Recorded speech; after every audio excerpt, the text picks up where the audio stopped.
the house. It is spring because it is warm but rainy. And I'm okay with that because I think finally we got rid of the stalker ex-boyfriend, which was Winter. He just kept coming back. Every time we thought we got rid of him, he just kept coming back. But I think we have finally officially broke up, at least until next year. So today we are chatting. Today is a chat box episode of Mornings with Mubarakah. And our guest today is parking. So I convinced my man, Shafiq Abdussabur, to come on and chat with me. And I'm a little nervous because y'all know every time I have him on, it's like he challenges me a lot. And I'm a little nervous because I never know what he's going to say. And it is a myth that like husbands and wives are always on the same page and they think a lot alike. No, that's a myth. We've been married for 25 years and we have very diverging opinions on a lot of things. But in the meantime, if you want to join in the chat or you want to ask us a question, you can give us a call at 203-684-8907. That is the call-in number here. So along the way, if you want to chat with us or ask a question, you can give me a call at that number. So today's a chat box episode. So what that means is we're going to talk about a little bit about everything. So I will, let's talk a little bit about what's in the news. So today's biggest news story that's all over my feed and all over the YouTube lives is it is another attempt of the administration to implement the travel ban. And people are at the courthouse, the Supreme Court, and they are protesting because he wants to ban people from these 7 majority Muslim countries that actually have nothing to do with terrorism. Like none of them nobody from any of these countries have ever attempted to attack America in any way, not as a lone shark, not as a group, not as anything. So it would be really going to be interesting later on to read the stories to see what is the justification for this type of ban. So that's interesting. That's in the news, and that's something to follow. The other thing that is in the news this morning is President George Bush is doing a little better. We know that Barbara Bush, former First Lady Barbara Bush, she passed away and was laid to rest 2 days ago. And the day after she was laid to rest, former President Bush went into the hospital with, they said he had a blood infection. But that's really interesting. When I reposted it, I said it was a broken heart. And that's actually a real thing, broken heart syndrome. It's not very unusual for two people who have been married for a very long time to actually pass away in very close proximity of time to one another. And it is something called broken heart syndrome. Not sure if that's exactly what he had, but this is something that's really common. So anytime I see somebody pass away and they've been married for a long, because they were married for like 60 years. They were like married for a long, long time. That's a long time. I can't even imagine what my life is going to be like when I'm married for 60 years. That's going to be a long time dealing with Shafiq's shenanigans. Yep. Long time doing this, waiting, because see, I can talk about him because he's not here right now, right? So he's always late, let me tell you. And he knows this. We have a name for it in our family. We call it CLD, which is chronic late disease. So he suffers from CLD, which is chronic late disease. But that is okay because here is the flip side to it. So like this is like a serious issue for us. Well, it's a consistent issue. It's not serious because we've learned how to deal with it, right? You just tell him a different time so that he could be on time. So, and this is something that has always been, we've been married for going on 26 years and he was literally late to our wedding. Like it started on the wedding day. Like, actually started before the wedding day because he was always late when he was supposed to come visit me too. But the interesting thing, because I actually looked this up because it is just so pervasive. I'm like, there has to be a reason why someone is always late. And like, I live with him, so it's not like he doesn't get up on time or he's not prepared. It doesn't matter. He can have his clothes laid out from the cleaners, all his stuff ready and on time, and he will still manage somehow to leave the house late. But here is how psychologists, they explain it. People who are very late tend to be very optimistic. And I read this article and I was like, that's really interesting, which is true because he is very optimistic. He's like the incurable optimist. Like, he can find a silver lining on dirt. Like, really. So apparently people who are late all the time are very optimistic, and they always feel like they have extra time that they actually don't have. So that is apparently the explanation as to why late people are always late. So people who have CLD, you got to take the good with the bad. They're the people that you want to talk to when you're down, when you're feeling bad. But they are not the people that you probably want to depend on when you need to be someplace at a certain time. It takes them a lot of effort and a lot of energy. You can do things like, see, I used to be able to do stuff like change the clocks in the house. So like, he thought it was like 10 o'clock, but it was really 9:30. But now we have all of these darn digital clocks. He can look at his phone and it automatically gives him the correct time. So that kind of like really messed up our plan. That messed up our house plan. So we got to figure a way. I don't know. Can you tamper with the clock on an iPhone? Probably not. We have to figure a way to do that.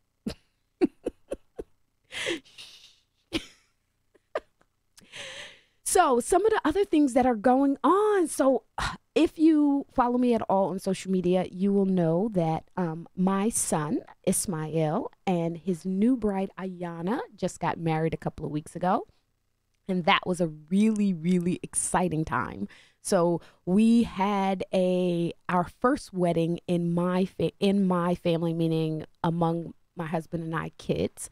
Of course, I have brothers and sisters and lots of nieces and nephews that are all married. But it was actually the first time among my sisters. It was the first like big wedding that did not belong to my oldest sister's family because her kids are older than mine. They've been married. Because several of them have been married. So it was really fun and it was exciting. And the two of them watching new love is so refreshing. Like seeing newlyweds together. I always love weddings and newlyweds, but seeing it up close is just so cute. It is just really so cute. Like they are just so in love with each other and touchy-feely and getting to know each other, and it's been so cute. So new love budding in the spring is what we have. So we are really excited about that. The great thing about the day is that it went almost smooth. So we did stream it live on Facebook, but this is the interesting thing, and I'm not sure why, and maybe some people who are more familiar with kind of like the algorithms of Facebook can help me out. So we streamed the wedding live, and it streamed for about an hour and a half. But when it recorded, because normally your live streams are saved, it only saved the first 10 minutes, which was literally just of the guests, right? So I'm wondering why it actually did that. We do have other video and pictures from the photographers, but the Facebook live stream actually did not save, and that was really interesting. That had never happened to me before. So I was wondering, I wonder why that happened. But it was really nice. So it was the first time, well, not the first time, but it was a combination of an African American and a Muslim wedding. So both families are both African American Muslims. And so it is kind of a merger of traditions. So it's, as African Americans, we have kind of like a hodgepodge of traditions when it comes to weddings, based on a lot of different things, based on some based on the oppression that happened during slavery, some based on things that was adopted from religions that were adopted when people came to America.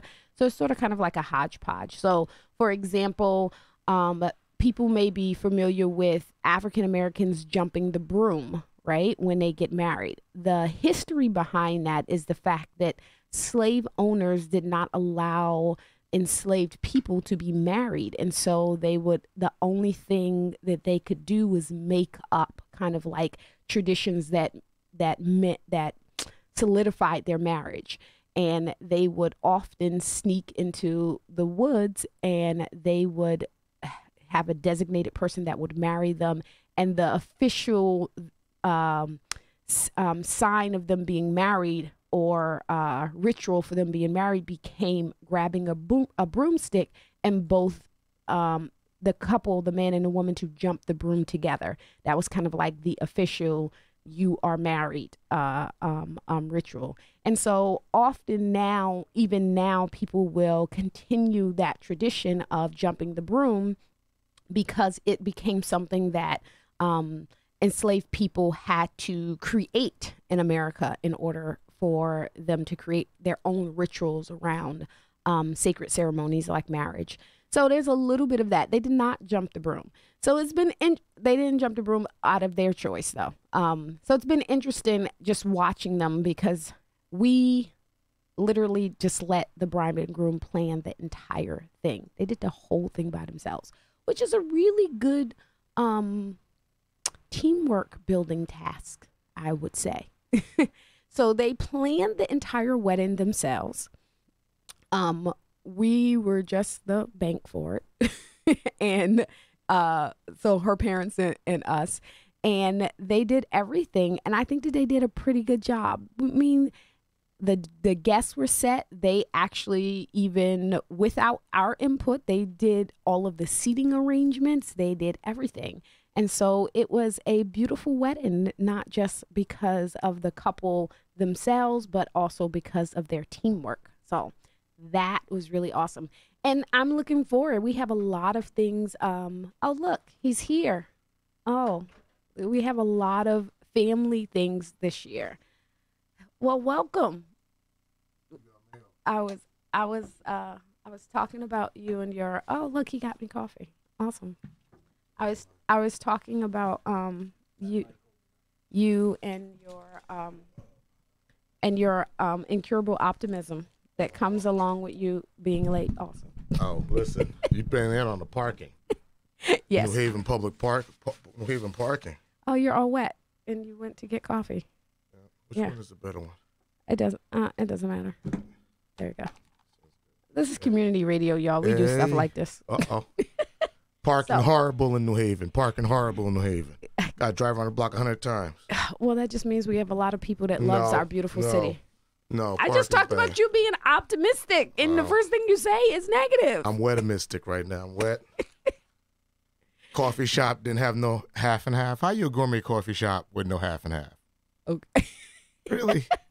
I was talking about the beautiful wedding that we just had with Ismail and Ayana, and how it was such a great, it was a great combination of both African American and Muslim tradition. Her dad actually married them, and he gave a really inspiring speech. Oh, I'm sorry. Really long speech. It was a little lengthy, but it was interesting. Everybody that I ran into that came to the wedding that had never been to a Muslim wedding, they were like, I was so intrigued on what he was saying, and I was on every word, and they was just happy it wasn't held hostage. They thought it was coming in and get held hostage. It was like, oh, this is great. They're gonna let us leave. This is awesome. That's all. They was just thrilled. We're gonna leave after this. You're silly. And I didn't have to wear a burqa. This is awesome. This is so awesome. It's like, this is the just calm down. But it was a beautiful wedding. It really was. The what do you call it? The lecture, the khutbah, the sermon that he gave. I thought was very relevant. He talked a lot. And this is one thing that I like about him, like ever since we met him, is he always say something that gets me thinking. Like really, really interesting. He talks to you. So, when he's a Mubarakah whisperer. No. So you have he's talking to everybody, but I tend Mubarakah, to you have men who look at you. something. You have men who call you from another country. Please pick up the phone. Really? And now you have men who's whispering to you. He doesn't whisper. He's talking to everybody, and it's just something that I always learn from him. Oh, okay. And so his point about how marriage reverses generational trauma was really profound. It was really profound. You didn't catch that or didn't find it interesting? It was an interesting theory. I have never heard it before, and I haven't seen any evidence about it, to be honest with you. I thought it was a very so it sounds like that. So in theory. other words, it's a really inspiring idea around the reconstruction of the African American growth experience, but I haven't seen anything. Like I've never heard of. So we should tell the listeners or something like that's that. actually a thing that's actually a. I never heard of that. I have. How old is that? It's a term that was coined by a psychologist. What was his name? How long ago? I don't know. I heard it about a year ago. So we should tell the listeners because they're probably like, what are they talking about? Yeah. So one of the things that Brother Abdussabur, he mentioned in the wedding ceremony was, I was talking a little bit earlier about how enslaved people were not allowed to marry. And he went further into that, and he talked about how the male slaves were intentionally sold off and moved from plantation to plantation so that they would not create family units. And that has created generational trauma in the Black community. And one of the ways around what? Huh? Around what? Around the presence of Black men in family. It becomes a combination of both trauma that has been placed inside of the culture in many ways. So like you're saying, like if a Black man is in the house, everybody's like, oh my God, what you're doing in here? No, not that kind of trauma. Oh. So his assertion was that marriage is how we reverse that generational trauma of the broken Black family. And I thought that was very profound. Again, I think it was. But do you see, like, does that make sense to you? That because I've never really heard it doesn't mean it doesn't make sense. It does make sense. I think that, what I do know of the brother is that he is a very cutting edge thinker.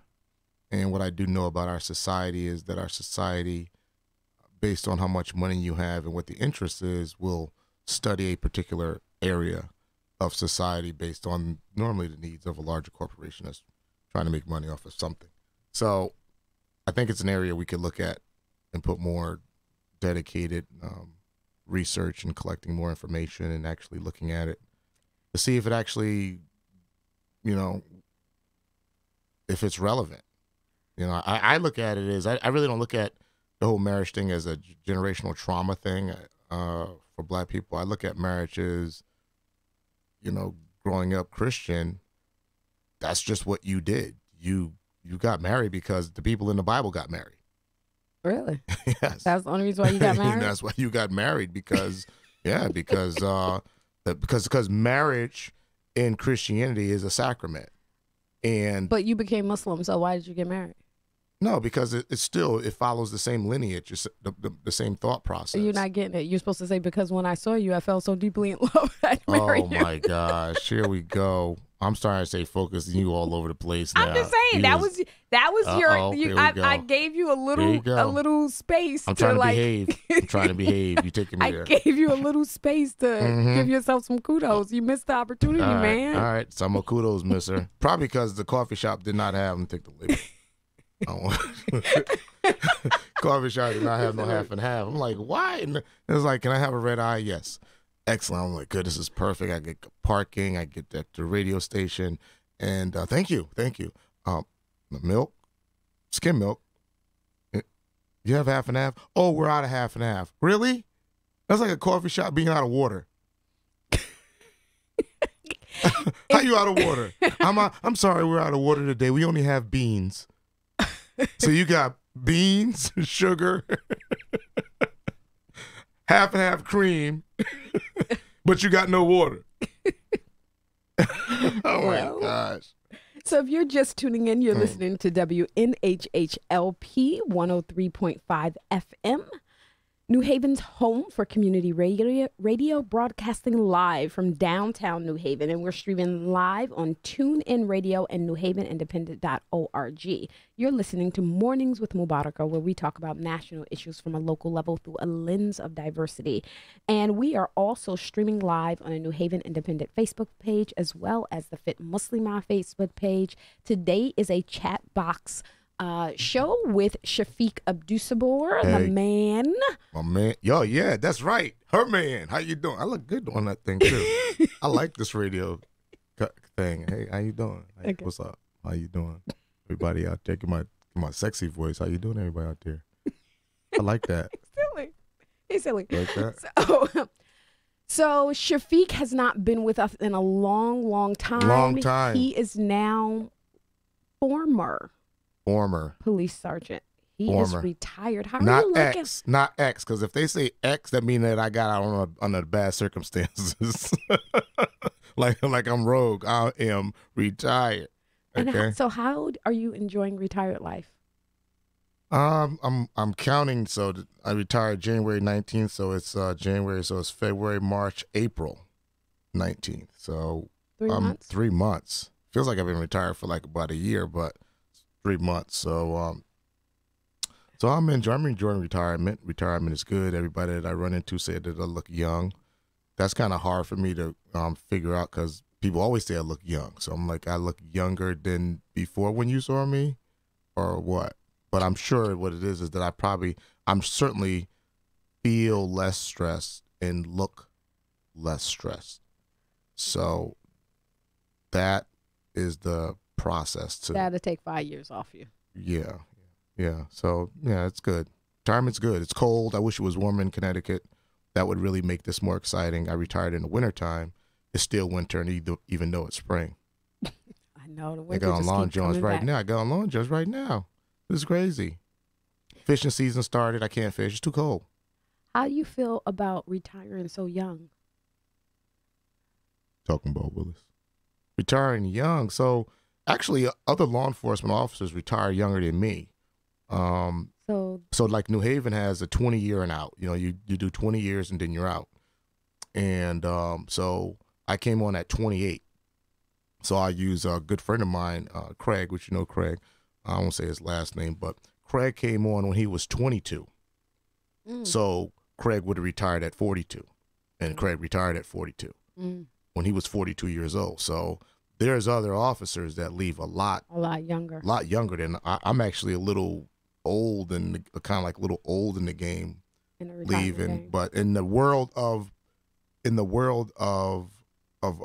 employment, I'm very young, because I was. But in the world of policing, you're not. In the world of police, I'm not young, but I'm not old. I'm the average age. I think the average age, at least in New Haven, the average age police officer is leaving at 48.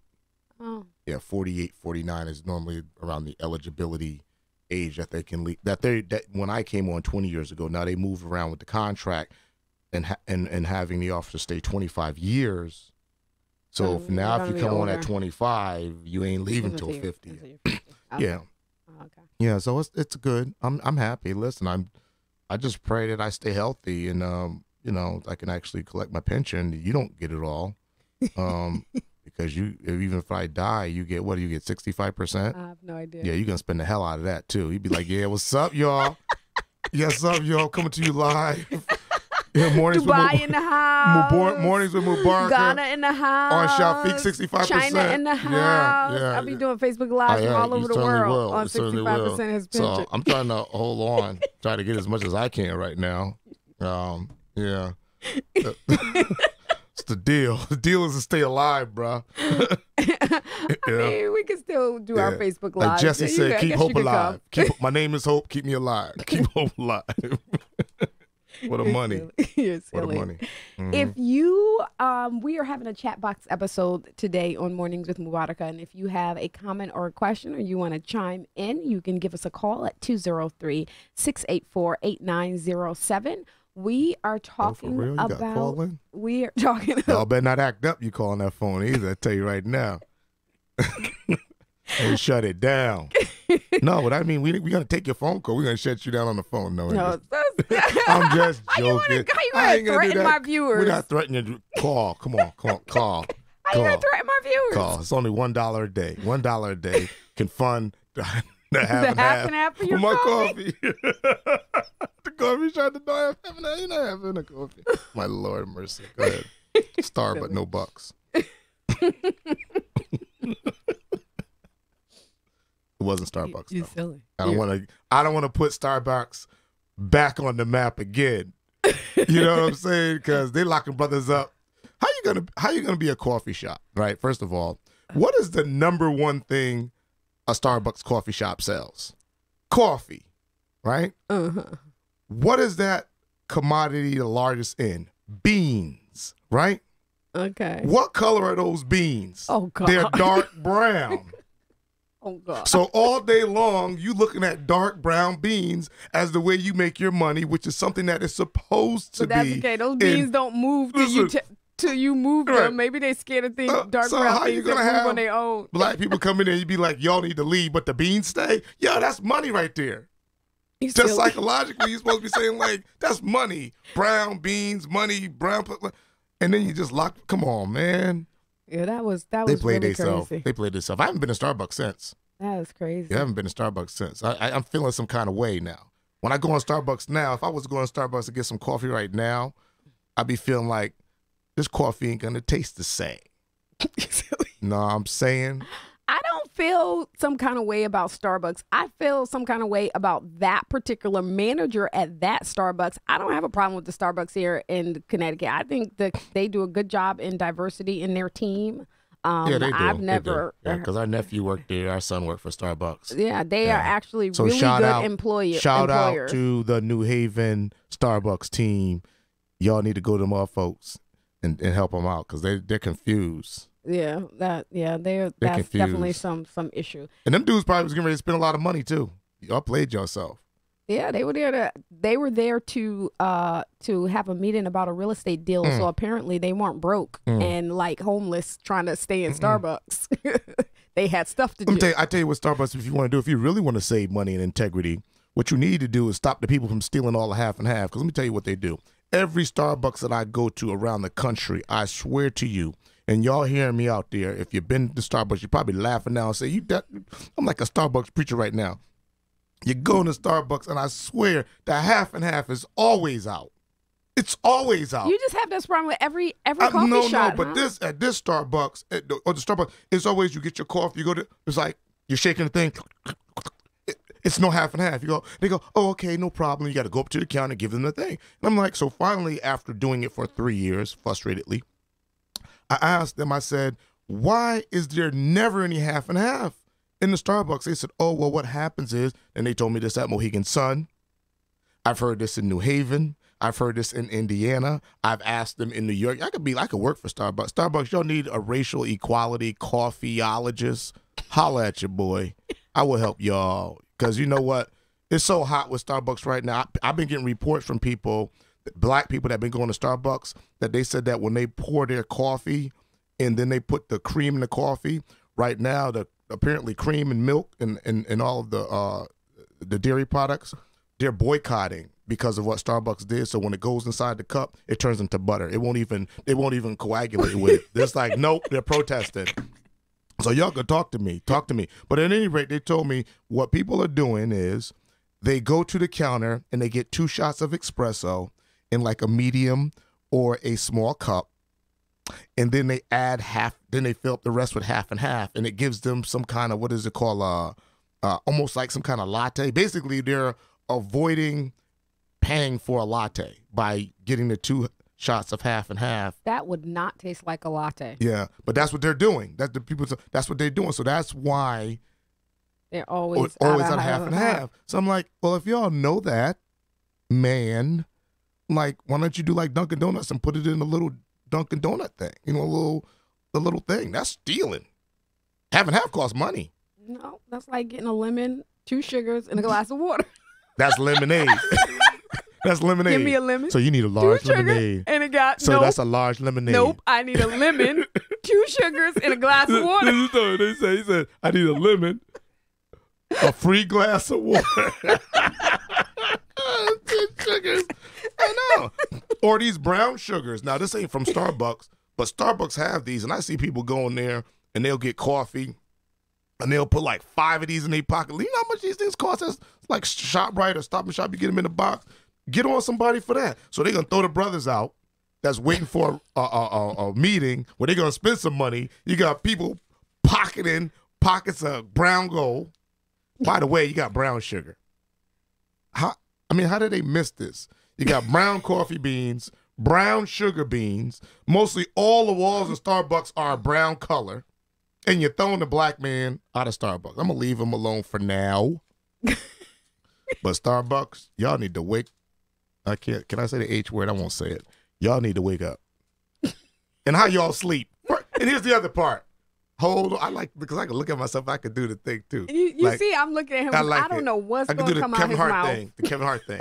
The Kevin Hart thing. So, and here's the other thing. I'm not going to say nothing off color or to violate the FCC rules or get me kicked off. And me and you married, you know I'm cool. So ain't no Me Too's coming up here either, unless you say something about you. All right. So it'll be you two, not me too. You two. All the wives get together. Yeah, he did that to me too. It was you two. No. But here's the other thing. Real talk. For all you Black Lives Matter people, I don't know where y'all went. I think y'all fell asleep. I ain't heard nothing about Black Lives Matter in a long time. Y'all wake up. Don't go to sleep on us. It's cold. But check it out. How you going to be in a coffee shop? Let's go back to the history of why coffee shops exist, because that is where revolutions were planned, in the coffee shops, right, Mubarakah? Yep. Can I get an amen? Amen. Amen. Coffee shop. You got brown beans. You got brown sugar, okay? You got brown walls. You should already be conscious to black stuff, black consciousness for anybody to work in the Starbucks. But then on top of that, in today's society in 2018, you throw 2 black men out in a coffee shop that got all that caffeine. How y'all sleep? Stay woke. Mic drop.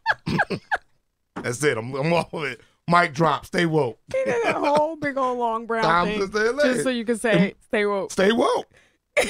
How you fall asleep in a coffee shop? If you sleep inside of a coffee shop, you stuck. Starbucks. You stuck, Starbucks. Holla at your boy. That's Shafiq Abdussabur. But just Google me, y'all people. Just Google me. You find me. Oh, my God. Google me, and I'll come to Starbucks, to a local Starbucks. And you only have to close down 8,000 stores. I can come to y'all. We do one store at a time. You won't lose no money. All that money they lost. And you know what's really interesting, though, is that they say that non-biased training don't really work. Hell no, it don't work. Listen, if you can fall asleep in a coffee shop as a Starbucks worker, you stuck. There ain't no hope for you. What you gonna say? I had a bad day. We would, well, I came to work today and I don't know. What do you say? Threw 2 brothers out. It wasn't moving fast enough, like the black lady that was walking too slow. Oh yeah. So yesterday on the news was some white male golfers called the police on a group of black women golfers who were golfing too slow. So now there's black while waiting, and now there's black while golfing. I should have bought that website. Hey, I gotta check. I'm gonna check. Don't nobody try to beat me to it. Black while golfing. Yeah, black while golfing, and the golf course has apologized for calling the police on them. We are so sorry for calling the police. Because they were also members. Oh damn. They were also members. And I bet you they was running around telling everybody, oh, girl, let me tell you something. I'm a member of the golf club. Nothing can't touch me. I'm having my son's birthday party there. We having girl, let me tell you what I'm doing. Okay? I and have my son's graduation party at the country club, the little, yeah, really? Get hooked up like they did that little girl in Texas when they chased some kids down at that pool party. I know. I remember that. Yeah. That Obviously ain't going if Starbucks kicking people out because they black, but I thought I was going to leave that alone. I tell you, it's racism. You cannot escape it. Yeah. Money does not allow you to escape it. Even black people who are obviously well-to-do. If you're part I'm gonna, nothing escapes. I'm 14% white, and I'm about to get me a whole line of clothing. He had his DNA done. Yeah. He looking at me. The producer's looking at me like, what? Yes. He had his DNA done. Back up, because to tell a producer you get your DNA done, you might find out that you only 14% white yourself, and you be like, whoa, bro. I thought, yeah. See, I'm for this DNA campaign. Everybody should get their DNA done. Yeah. You for that? Sure. You part Jewish. 1%. It didn't matter. When you told Paul, he just gave me the hand. He was like, hold on, let me talk to your wife for a second. She's my sister. I was like, but Paul, I've known you for... Sorry, Shafiq. Shalom alaikum. He put me on the shalom 1% bus. European Jewish. That's okay. I'm not. I ain't got that. If I was 1%, let me tell you something. If I was 1% Jewish, I'd be in Israel right now chilling. I don't think that they will consider me Israeli listen, with me being 1% Jewish, I wonder what's their rule though, and 14% white. Come on, man, you gotta take me. You gotta take me. You know what I'm saying? No. I got all kind of awards and stuff. You gotta let me in. Let a brother in. Give me a chance. Give me a probationary status. I'm good. You know what I'm saying? I even live closest to the Palestinian borders possible. I try to bring peace. No, I'm good. Yeah, I'll work it out. I'm good. At any rate, I'm getting ready to get me a new line of clothing. I ain't tell you about this. I'm scared. It's going to say 14%. 14, and I'm going to break down what it is, like and how you going to make that Irish, into a line because it's going to be cool. It's going to be like 14%, and then it's going to have like Irish, English, German. You're the only person that's 14%, so... Because when people see that, they go 14%. Oh, wow. Okay. Right? Okay. And I put a little patch on the side, too, in case I get stopped by the police. Are you going to list your 84%? No, I'm not going to list that. Black? No, I'm not going to list that. Why? I don't think it's necessary to say what percentage of black I am, because right now, if you look at me, I'm 100% black. But it also it identifies what you're not going to put Bantu?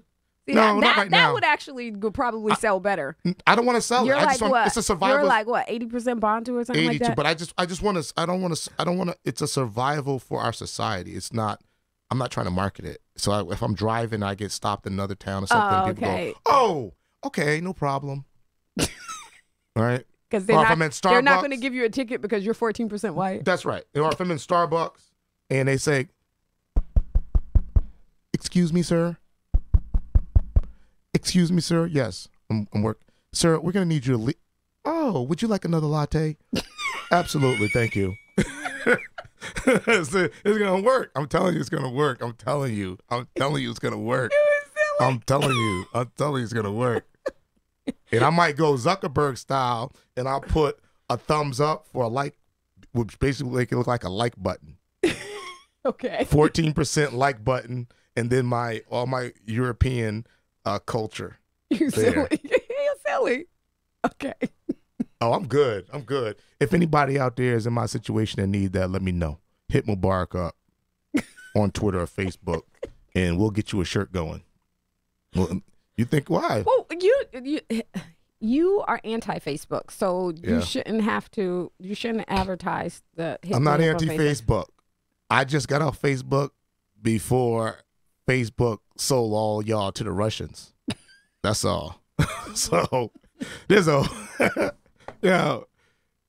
of Russia, in the middle of the frozen tundra in Russia, there's a place called Newhallville. Got all black people from Newhallville. Got a Facebook page in Russia. They don't even live there. It's out of control. They got a Greenwich in Russia. But you trust Twitter. Yeah, because the president on Twitter. Oh, God. President on Twitter. He owned Twitter. He owned Twitter. I'm down with him. He didn't own Facebook. He fell asleep one night. He was like, "Tack." He was like, "Oh, what were we thinking about?" But he owned Twitter. I think he on Twitter. I don't know for a fact, but he up there. So I'm silly. where he at. You When silly. he get off, I'm off. You silly. Mm-hmm. Absolutely. That's why he was rushing that fake news. Notice that he never says anything about Twitter being fake news. He That's just says he's on Twitter. That's my point. That's my point. You got to read between the Twitter line. Before the president got on Twitter, remember this. Before President Trump got on Twitter, you could only put like I think 120 characters on Twitter. That is not true. They did not change that. You could drop you could drop a paragraph on Twitter right now. You could drop a whole Huffington Post paragraph. Before President Trump, you could only put a little teeny picture. Now you could put a picture, you can modify it, you can crop it, you can put a longer video. Oh yeah. Oh stop. I'm down. They did not did not change that for him. But for the fact though, the majority of people on Twitter are African American. That's why they call it Black Twitter. That is true. Not the majority of people on Twitter. The majority of Black people that engage in social media are on Twitter.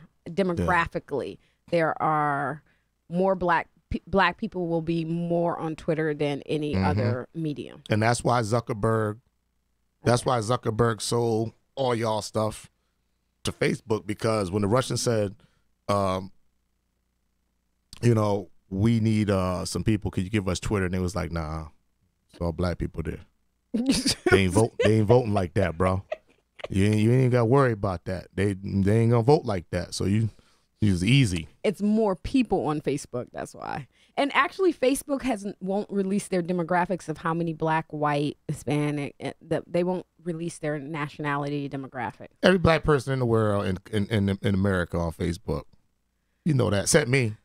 Except for you. Except I ain't be on Facebook. Because that's your 14%. 14%. I knew they was going to do. Listen, I knew what they was doing. They was going to do that. I knew they was going to do that, yo. Now, it's a difference between if you voluntarily allow them to steal your stuff or you make them have to work to steal it. They sold y'all out. He sold y'all out. And then he got in front of Congress. He's like, well, it is actually a free service, and then people sign up and they actually, think up here that it's going to be a free service. And he was basically saying, y'all knew good and damn well I was going to sell y'all information. What's wrong with y'all? Now you want to try to act like you want your money back. You ain't paying for nothing. And people was like, but that's really true, though. I mean, I go on Facebook and I know that they're using my information in order to sell to marketers, because I'm one of those marketers. I go and I create an ad based on Facebook telling me who my ad can show to, and for them giving me a return on my investment. So I feel like it's just a part of the ecology of social media. If he really wanted to make some money, what he should have did was find out all the people that owe child support and all the people that's looking for the people for child support and be like, I can tell you exactly where they at. Wow, unless Trump gets his way, because he wants to actually get rid of child support. Wow. He wants to get rid of child support. Brothers will be on top. Again, brothers be back on top. He getting voted back in, I'm telling you. He getting voted back in. If he get rid of child support, he going to have a whole bunch of Black voters, male voters. 50 Cent will be up there. You know oh my gosh, that's crazy. Yeah, that's well, real. We are in the last couple minutes of the show, and this has been Mornings with Mubarakah, and we're having a chat box with Shafiq Abdussabur, talking a little bit about anything and everything. So what do we want to leave the guests with today? You leave them something to think about. Be profound. Be profound. Be profound. Hey, we just got to keep moving this country forward. What are we, 230 years old, 38 years old America is, so we're work in progress. So, on Keeping It Real, there's people out there, both Black, white, Hispanic, on all spectrums. Do the right thing. Don't follow the crowd. Not talking about a black or white thing, because that will go. Yeah, do the right thing. Just don't follow the crowd. Seriously. Only people who are into rap is going to get what I just said. You did a rap? Go ahead, I'll finish it. No, do the right thing, not talking about a black or white thing. I don't know that song. No. Okay. Okay. That's Look, okay. we're 10 years apart, so I don't know. That's Probably okay. was in Don't college worry about or it. something. Don't worry about it. Don't worry about it. That's okay. So thank you for tuning in. You have been listening to Mornings with Mubarakah on WNHHLP 103.5 FM, New Haven's home for community radio. I'm going to leave you today, as I do every week. Go throughout your week and be a voice and not an echo.